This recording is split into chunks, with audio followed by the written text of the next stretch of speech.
आज देश में पहली बार ऐसे हालात हो गए कि 75 साल में पहली बार देश में केंद्र सरकार को दूध पे टैक्स लगाना पड़ रहा है, दही पे टैक्स लगाना पड़ रहा है, आटे चावल पे टैक्स लगाना पड़ रहा है। गरीब आदमी अपने बच्चों को दूध पिलाए उस पर भी टैक्स लगाना पड़ रहा है। देश में पहली बार ऐसे हालात हो गए हैं कि केंद्र सरकार कह रही है कि अब हमारे पास में पैसा नहीं है, हम सरकारी स्कूल नहीं बनवा सकते, सरकारी अस्पताल नहीं बनवा सकते, बुजुर्गों को पेंशन नहीं दे सकते, गरीब लोगों को राहत की योजनाएं नहीं दे सकते। पहली बार देश में ऐसे हालात हो गए हैं। ये हालात किस लिए हो गए?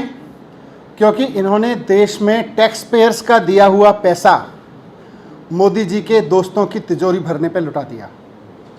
टैक्स पेयर्स ने पैसा दिया इसलिए सरकार को कि आप हमारे बच्चों के लिए स्कूल बनवाइए, अस्पताल बनवाइए, सड़कें बनवाइए, बिजली दीजिए, पानी दीजिए। लेकिन टैक्स पेयर्स के पैसे को इन सब पे लगाने की जगह इन्होंने मोदी जी के दोस्तों की तिजोरी भरने पे लगा दिया। भारतीय जनता पार्टी की सरकार के दौरान केंद्र सरकार ने अपने दोस्तों के, मोदी जी के दोस्तों के 10 लाख करोड़ रुपए के लोन माफ़ किए हैं। 5 लाख करोड़ रुपए का टैक्स उनका माफ़ किया है। इस तरह से 15 लाख करोड़ रुपए अपने दोस्तों की तिजोरी में जनता का डाल के उसके बाद कह रहे हैं कि अब दूध पे भी टैक्स दे जनता, दही पे भी टैक्स दे, और कोई चीज़ फ्री में नहीं मिलेगी, सरकार की ओर से हर चीज़ का कीमत होगी। सरकारी स्कूलों में बच्चे पढ़ेंगे नहीं, पढ़ेंगे तो फीस देनी पड़ेगी। सरकारी अस्पतालों में इलाज नहीं होगा, प्राइवेट में कराओ, नहीं तो पैसे देने पड़ेंगे, दवाइयाँ नहीं मिलेंगी।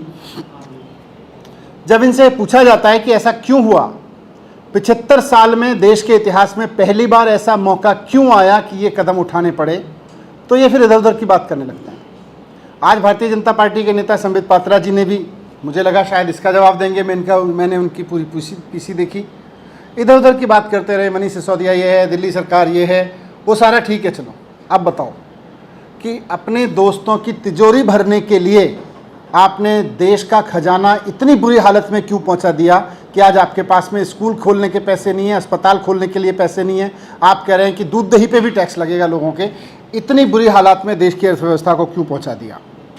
आज आपके दोस्तवाद की वजह से, आज प्रधानमंत्री जी के दोस्तवाद की वजह से आज देश की अर्थव्यवस्था पूरी तरह से बर्बाद हो गई है। आप गरीबों का खून चूस चूस के और अपने दोस्तों की तिजोरी भर रहे हैं, और जब सवाल उठा रहे हैं कि भाई ये दोस्तवाद क्यों चल रहा है, इसकी वजह से टैक्स क्यों लगाना पड़ रहा है, इसकी वजह से सरकारी सुविधाएं उन पे महंगी क्यों होंगी, उस पर पैसा क्यों लगेगा, तो आप इधर उधर की बातें करते हैं। तो मैं आज आपके माध्यम से प्रधानमंत्री जी से एक बार फिर से अपील करता हूं कि आपने दोस्तों को फ़ायदा पहुंचाने के लिए 10 लाख करोड़ का कर्जा क्यों माफ़ किया, 5 लाख करोड़ का टैक्स क्यों माफ़ किया, जिसकी वजह से आज ये हालात हो गए देश में कि आपको ऐसी ऐसी चीज़ों पे टैक्स लगाना पड़ रहा है जो 75 साल में कभी नहीं लगा। आपको ऐसे ऐसे कहना पड़ रहा है कि आज अब फ्री में कुछ दिया तो देश बर्बाद हो जाएगा। इस हालात को आपने देश में क्यों धकेला, इसके जवाब दीजिए। इधर उधर की बात मत करिए, इधर उधर की बातें तो आप करते